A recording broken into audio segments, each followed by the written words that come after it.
Hey, beautiful people. Welcome back to my channel. I have a message that has been coming to me over the last few days. It actually was two words. It was resilient and silent, or resilience and silence, right? And I took a little time to just kind of ponder on it, or just let it, let the message come through, because I didn't know like what the connection was, or like what I was meant to say or speak on about it um, until now. So there's silence in resilience. The message is that there's silence in resilience. So being an empath, or an empathic person, I'm trying to get out of saying that I'm an empath, because that is one of my spiritual gifts, but I'm a multifaceted being, as we all are, right? So to limit myself to being one thing, or, one type of way, or one characteristic, or one gift, is limiting myself. So being that we are empathic, right, highly sensitive, we can feel others' emotions. And if you've done your healing and shadow work, then you're able to know and see if someone is projecting onto you. You could see, someone that's operating from their wounded, their unhealed person, their unhealed self, unhealed trauma. So there's silence in resilience. So being resilient is to be tough, be able, to bounce back quick from adversities, from tough situations. And in order to do that, in order to be resilient, you have to be silent at times. Now, this doesn't mean, silencing yourself and not speaking up, not having a voice. But in the time of adversity, when you have someone in close proximity to you, so it could be a family member, it could be your spouse, it could be a child, adult child, someone that's living with you, a coworker, someone that you work with, that you're in close proximity with a lot, and they're projecting onto you, they're taking jabs at you, or in more like a family dynamic, or a relationship, partnership, they could be, talking at you, projecting onto you, wanting to argue with you, trying to get you to explain yourself, to answer their questions, and, get into the argument, into the fight. And when you do that, you are depleting yourself. You are releasing your energy, right? That is the goal of the other person, to get a reaction out of you, to get you angry, upset, sad, crying, something that's an emotion that they can feed on, that's going to build them up, right? So in times of chaos, when it's chaotic, sometimes we want to defend ourselves. We want to say, hey, wait, what did you say? That's not me. That's not, that's not true. We want to plead our case. We want to just speak truth and give light to the situation, not realizing that it's coming straight from darkness. And it's an attack. It's a spiritual attack, spiritual war on your light, right?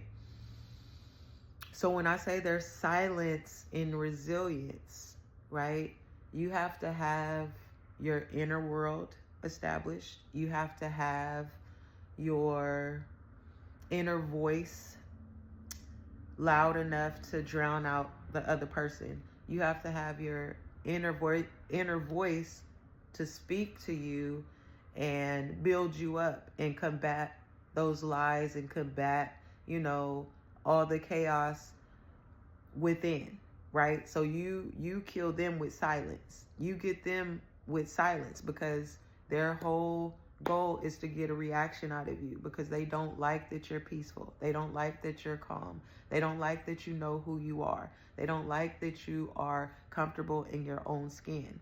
So if they can just get you upset or any type of emotion, to them, that means that they won. When you're silent, right, and you're preserving yourself and you're preserving your resilience, right, because you need that strength and that energy to keep pressing on with your day-to-day life, with who you are and what you have to deal with in your regular day-to-day life. And plus, you know, the strength that you need once you move on from that person, that relationship, that job, that, you know, family member, you know, you set those firm boundaries and don't allow them in your space in close proximity to be able to dump on you, to, you know, project onto you, to give you their sad stories, pity parties, you know, looking for sympathy and looking for your empathy. Because at this point, you will be apathetic towards them. Like, it's no type of emotion, no type of engagement, no type of rise out of you. So keep developing your inner world, your inner peace, right? And when you find yourself amidst chaos, people that are committed to misunderstanding you, committed to projecting their shadow onto you because they haven't done their work, I would say remove yourself from that situation immediately as soon as you possibly can. But for the ones that it's a relationship, you know, it's a living situation and you can't just remove yourself right away, my message to you is there's silence in resilience. And even when you look at the word, right, that's part of it, resilience. You take out an extra I, you got silence. I don't believe in no accident or coincidence when it comes to things like that. And I'm a big word person. I like words and to see like what they mean. And, you know, they slightly one letter off and it could mean the opposite or just the same, or just, I love it.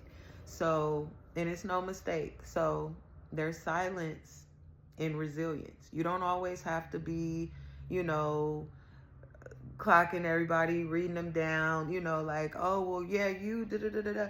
You don't have to do that because you already know the truth, especially when you know the truth and you know the game, you know what it is, you know that someone is trying to just energy vamp you, trying to take all your energy, try to get you out of your character.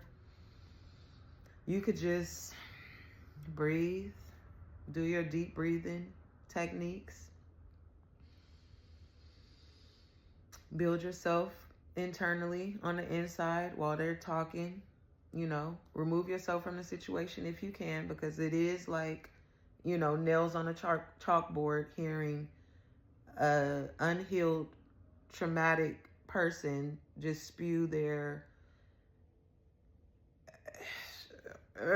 stuff, like their unhealed stuff. Like, it's just like nails on a chalkboard. Like, please go somewhere and get your life together, because you're acting like I'm an extension of you when I'm my own self, my own being. So, woosah, breathe, collect yourself, continue to build yourself up and tell yourself the truth. Combat those lies within. You don't have to combat it with the person.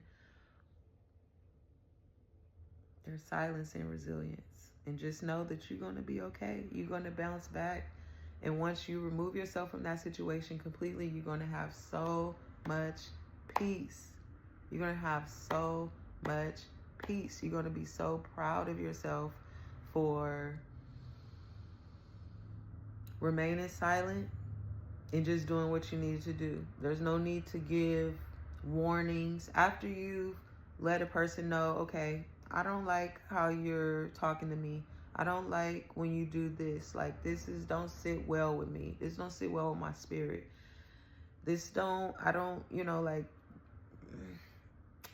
this isn't working for me. And they continue to do, you know, what they do and dismiss your voice, dismiss what you're saying. Just remain silent. You have the right to. You have the right to remain silent. You know, just remain silent and do that inner work. Build yourself up internally to say, you know, I can't take no much more of this. I can't take too much more of this. You're not hearing me. You steady disrespecting me. You steady crossing my boundaries. You are committed to misunderstanding me. You don't want to see me. I don't know. You see my light, but it triggers your darkness and your shadow and your demons. So, yeah, it's pretty deep. But there's silence in resilience. Remain silent when necessary. Don't allow anybody to steal your joy, to steal your peace. Remove yourself from that situation ASAPless, as soon as it is possible, okay? And get back to your peace, get back to your dreams, get back to your life, loving, living, growing, exploring, adventure, right? Being in awe, out in nature. Get back to your higher self, right? Your health, juicing, you know. There's silence and resilience. I hope this message reached who it needed to reach. I hope it was well received. And until next time, I will see you. Take care. Be blessed.